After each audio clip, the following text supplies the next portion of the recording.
free.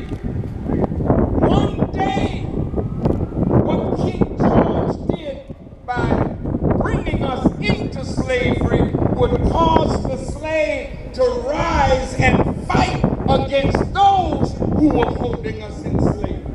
We had really come to that point now. Did you hear me? See, this thing has reached the point of explosion. Yes.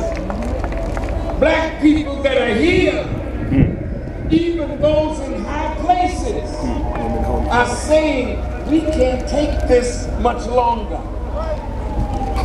There's like a volcanic eruption that's coming now. You know, they say volcanoes are birthed out of magma that is molten rock with gases, and this molten rock and the gases at the bottom, then you have an upper crust that begins to come down and meet the molten rock beneath. I said, isn't that an interesting picture? Because I hear you that are in the middle class crying out.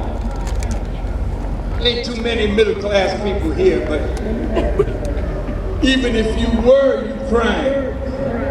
Because the middle class is becoming the new poor. Let me try to get So that's the upper crust coming down to meet the magma. Below, it's bubbling now. And gases are coming up. And you see dust coming up from the sleeping volcano that has been asleep so long, you play around it like it don't have power to kill you.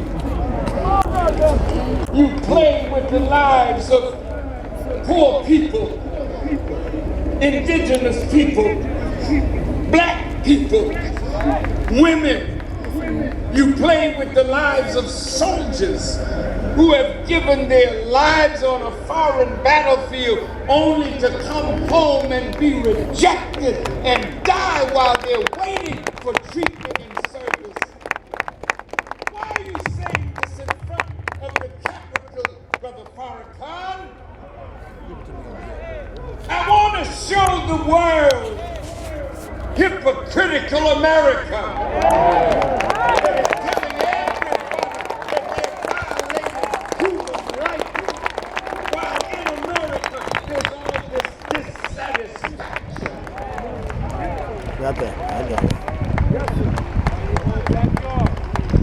I think, Mr. President, we ought to be quiet. Telling China, you gotta straighten out your human rights violations. Going down to Cuba, yeah, well, we're gonna have relations with you, but your human rights violations. As though you don't have no problem in America. We're trying to show the world these are problems here. And these problems demand resolution. And America don't have the heart to do it. I can't get it. Thomas Jefferson gave some brilliant remarks about freedom and trembling for America when he reflected that God is just and that his justice would not sleep forever. And then Thomas Jefferson with others fashioned the seal of this nation. And at first, the seal reflected the wrath of God in a light from above. Pharaoh's army below, that the wrath of God, he was saying in the seal, would come down on America if America would not free the slave. He knew it should be done. So Thomas Jefferson said, we need to let the slave go. We need to give them a good send-off. We need to give them land. We need to give them machinery. We need to give them seeds to plant crops. We need to teach them the science of warfare, that they would be able to defend the land that they would be given. This is Thomas Jefferson. But he couldn't force it. There are good white people who want to see you free, but the politics of the situation will not allow it to happen.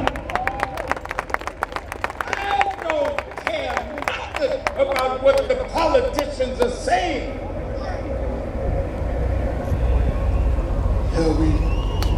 We think you all should, have some freedom.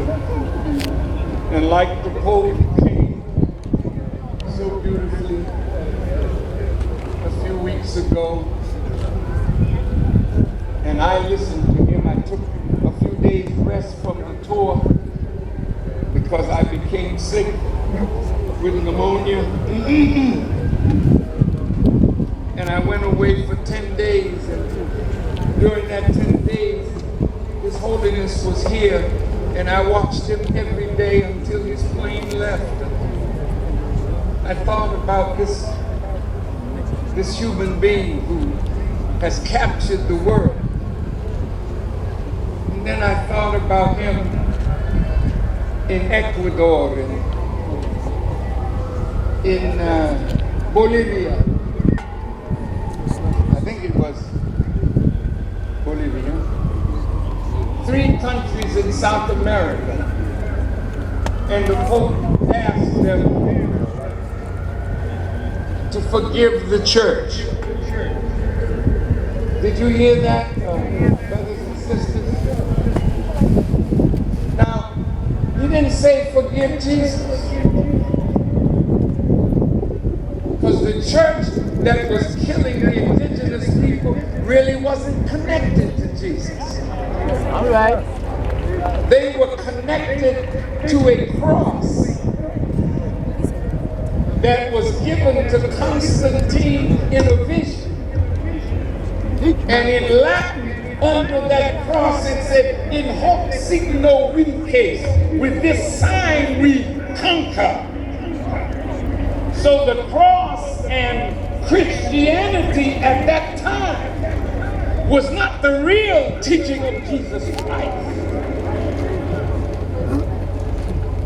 It was a philosophy, an ideology based on white supremacy. Still live. Yeah, that's right.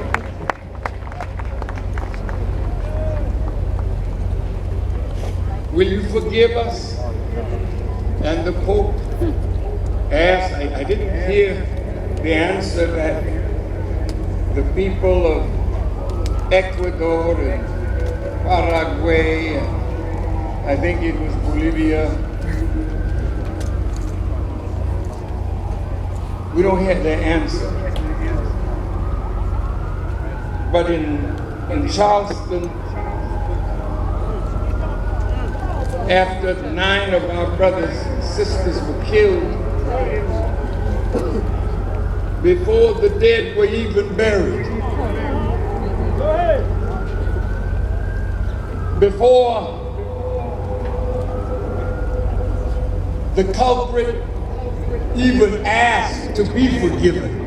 Yeah, tell it. We, with our loving misunderstanding of Jesus Christ, Yeah. Yes, sir. said what? Okay. What did we say?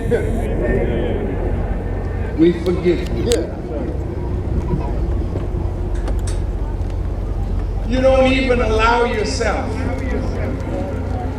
to grieve naturally. You say, well, Jesus, don't put your cowardice on me. Yeah. Tell it.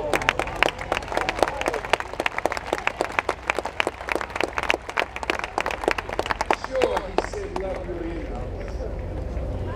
He wasn't talking about loving Satan. All right. Oh, wait now. Show me in scriptures where Jesus said we all ought to love Satan. Right. All right. Ain't do it. The devil. See, the devil was wicked from the beginning. He wasn't somebody that committed a sin and did a wrong that you might forgive. But look at you, black people. You so evil. You won't forgive your mother.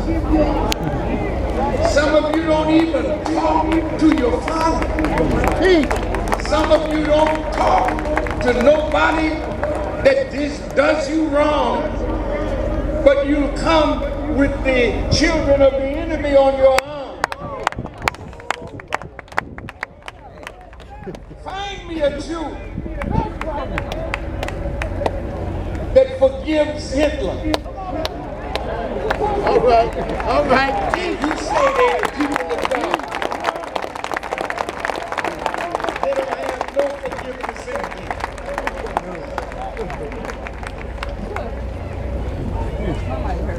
them. You really need to get acquainted with Jesus.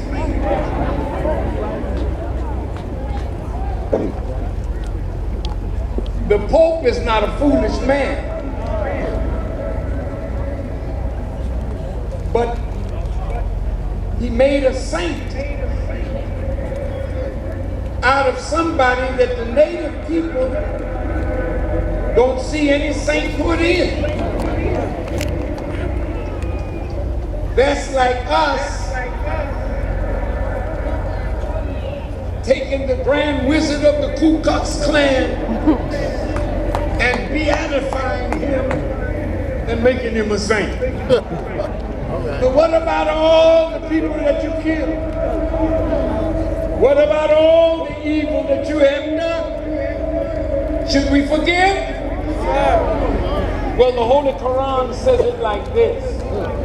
You may forgive, but I, God talking, will never forgive. Now, the God that I'm about to talk to you about now is on scene today.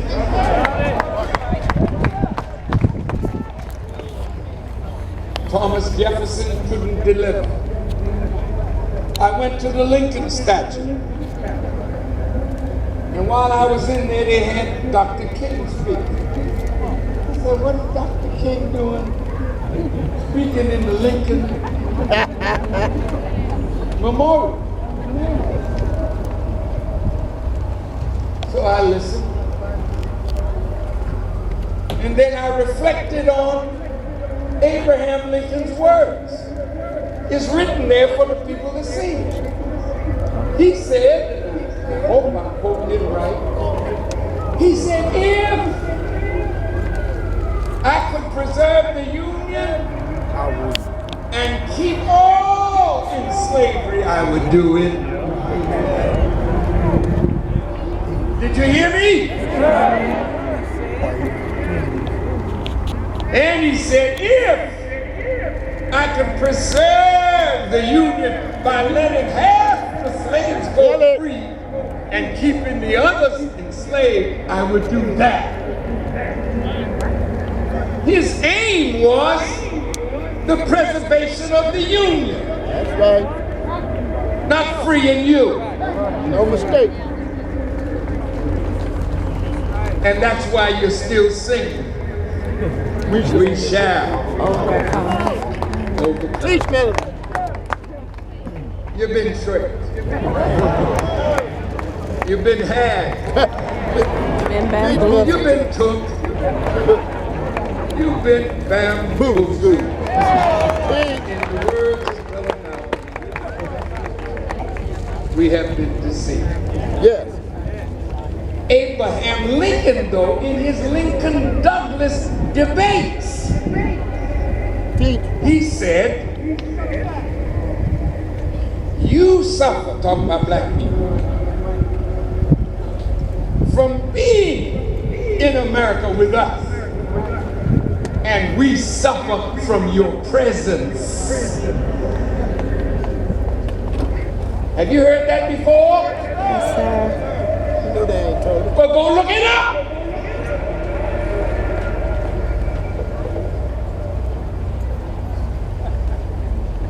That's one thing you won't say about Farrakhan. You say he's a hate teacher, he's this, but you won't call me a liar. That's right. That's right. That's right.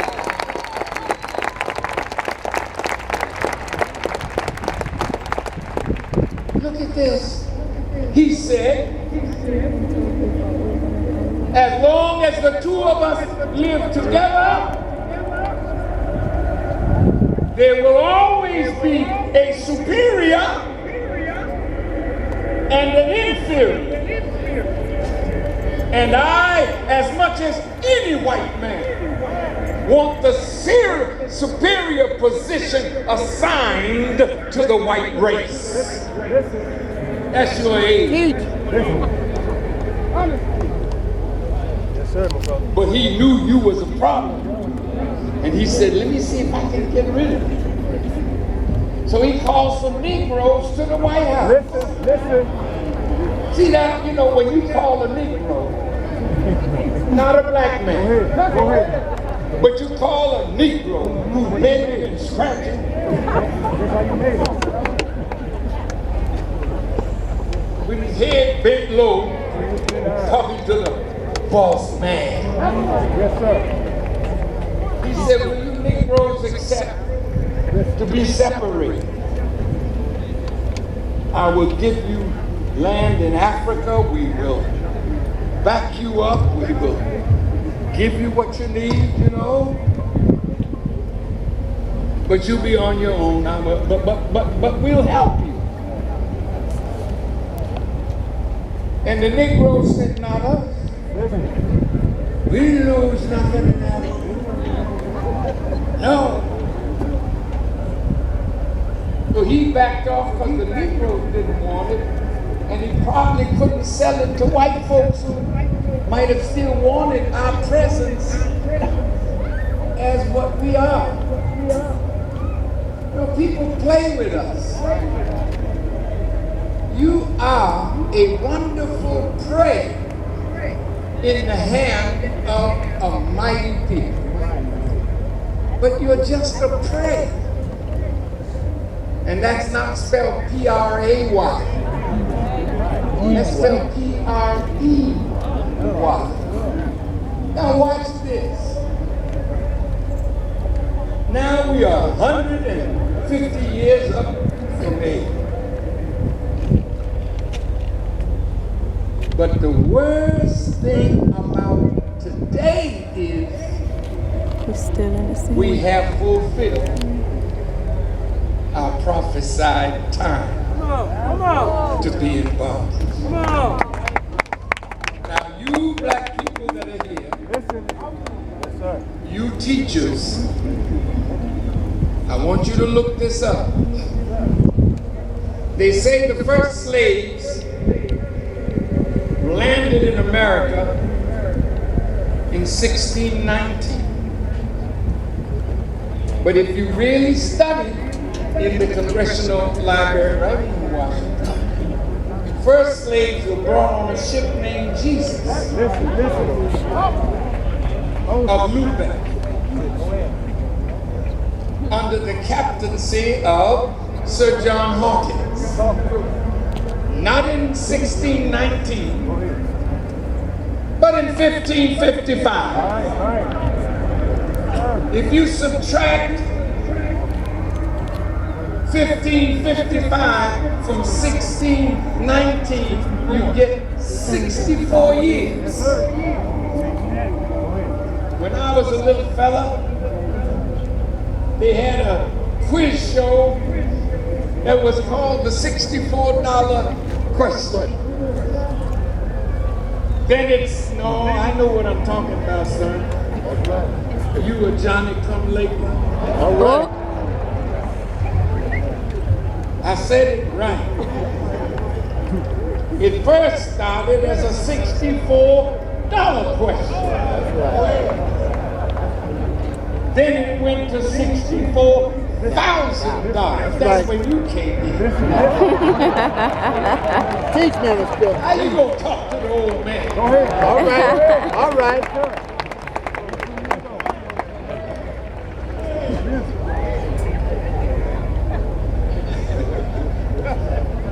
Now, 64 years of hidden history is what turned you and me from an African black person into a Negro, having eyes but can't see, ears can't hear, tongue can't speak, spiritually blind, deaf, and dumb.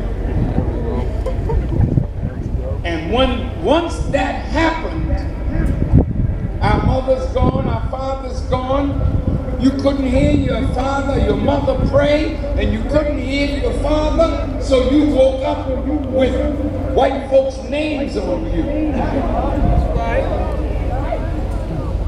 Now, white people are very smart.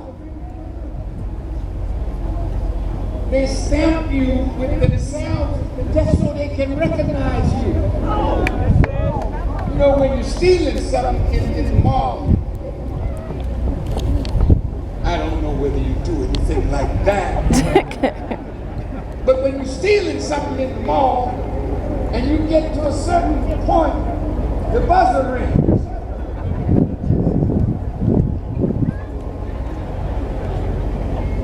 See, you can't get out the store until what is in your possession that caused the alarm to go off is checked.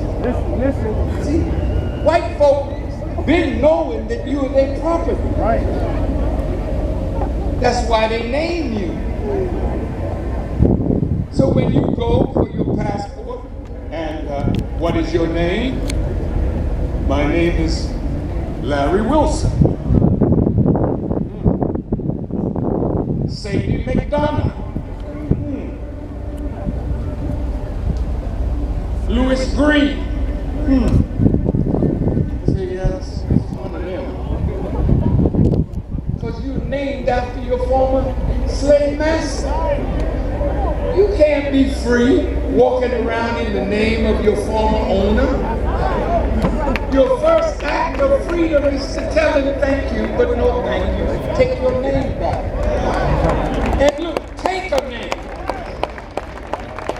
That is an African name. That is the name of your people, or a Islamic name, which is, since you're from God, why shouldn't you be named after God, who is your creator?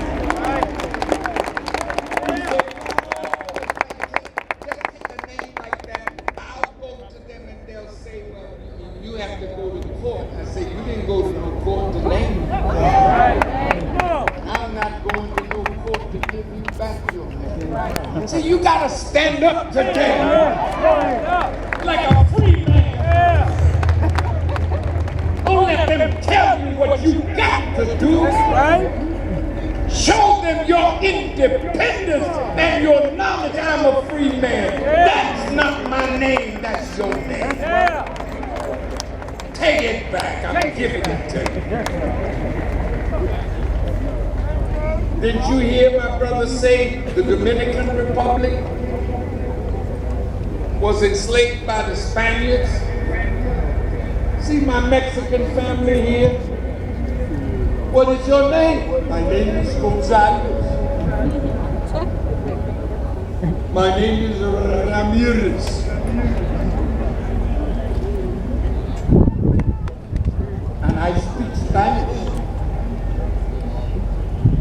and you look at your Haitian brother, he's Francois Chancy.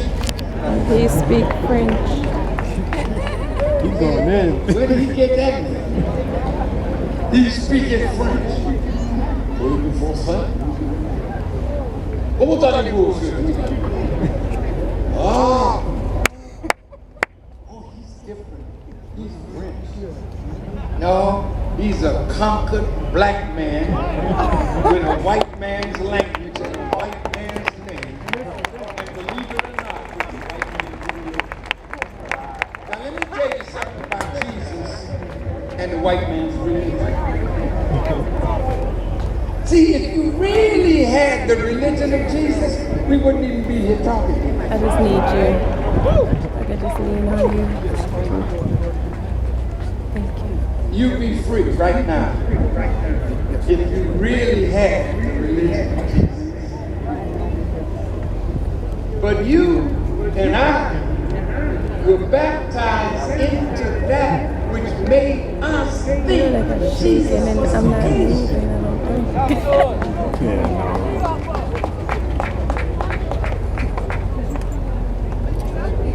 Well, Maybe I'll work on there's this. a few things I want to say before I I think I close. can fix it in the editing portion of it. You know, edit? It helps you in the YouTube when I post it. They don't want to stop. They're hungry.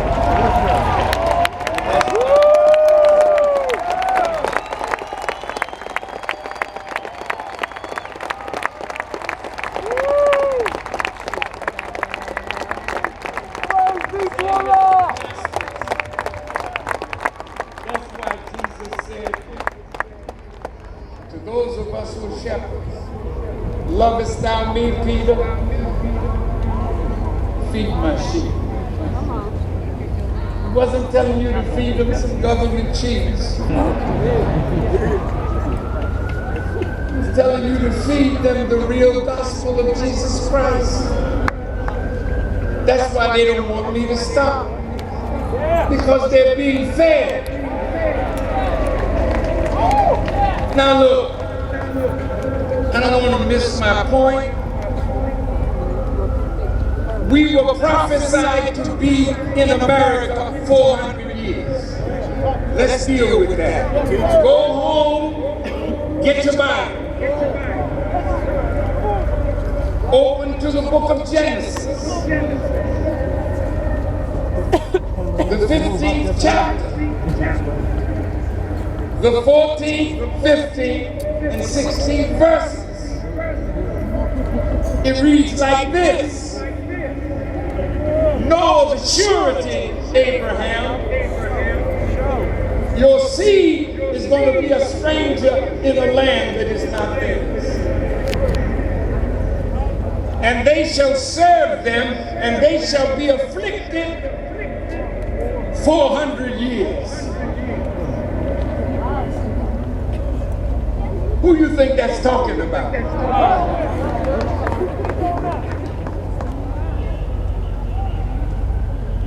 It's you. You're the only people that have been under a strange man in a strange land for 400 years. Look at what the scripture said. But after that time, God talking, I will come. And I will judge that nation that they shall serve.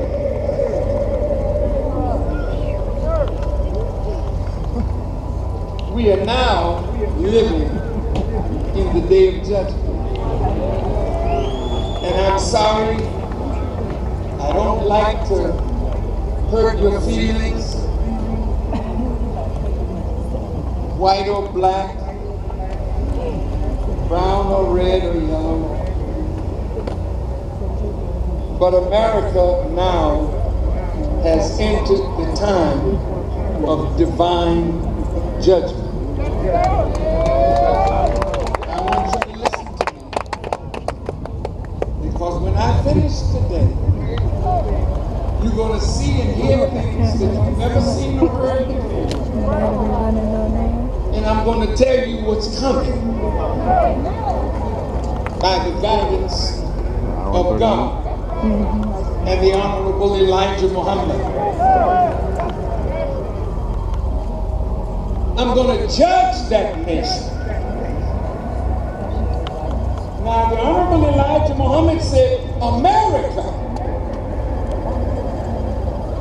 is in the crosshairs, these are not his words, they're mine, of the judgment of God. He's after America.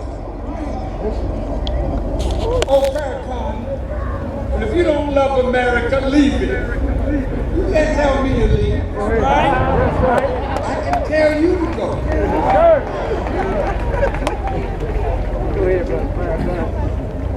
But let me just be more clear. We paid a price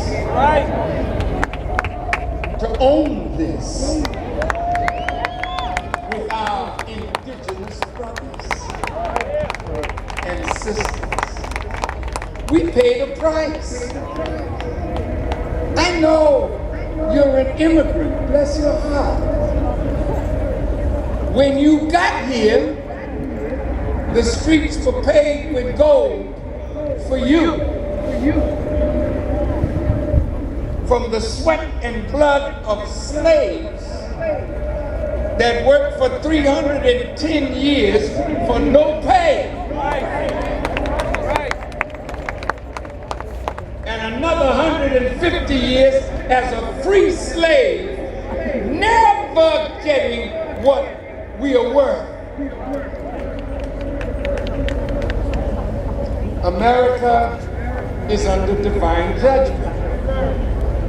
Now look at this scripture in the book of Revelations. The nations are angry. Look around the world. All the nations are upset. I'm sorry. All of them. Then the scripture said, and thy wrath is come. Nobody cares that the nations are angry. You got to worry about the wrath of God that has come. You want to know about what is or else? Come on! Come on! Come on! Come on! You all, with your tender hearts, you never understood what justice is. Justice for Pharaoh is not the same as justice for the children of Israel. Justice for the oppressed is not the same as justice for the oppressor. Mercy is for the oppressed.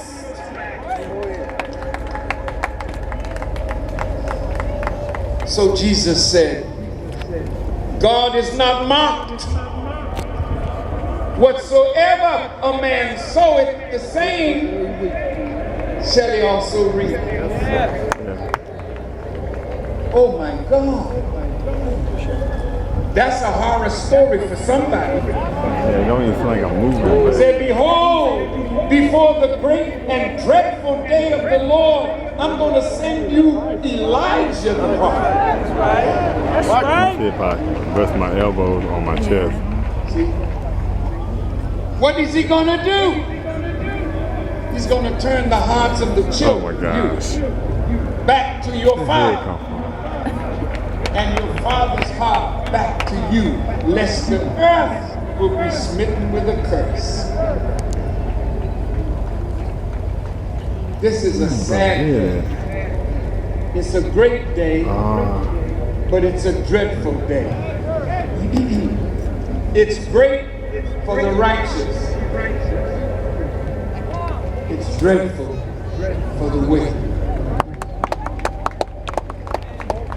Thomas Jefferson knew it was coming, tried to beat it. Abraham Lincoln knew it was coming, tried to beat it. I went by Dr. This King's ain't working. monument. I've learned to love my brother. Because if you would go and study the speeches that Dr. King made in the last 2 years of his life, you will know that Dr. King was not a dreamer.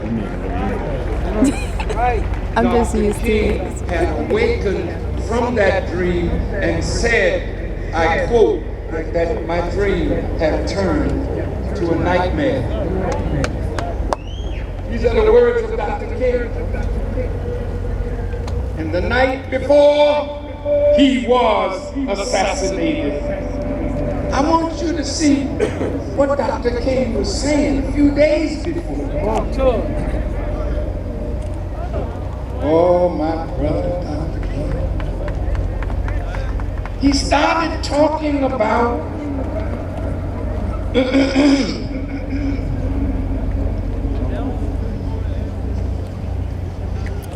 I want to quote him right because I know this is too important.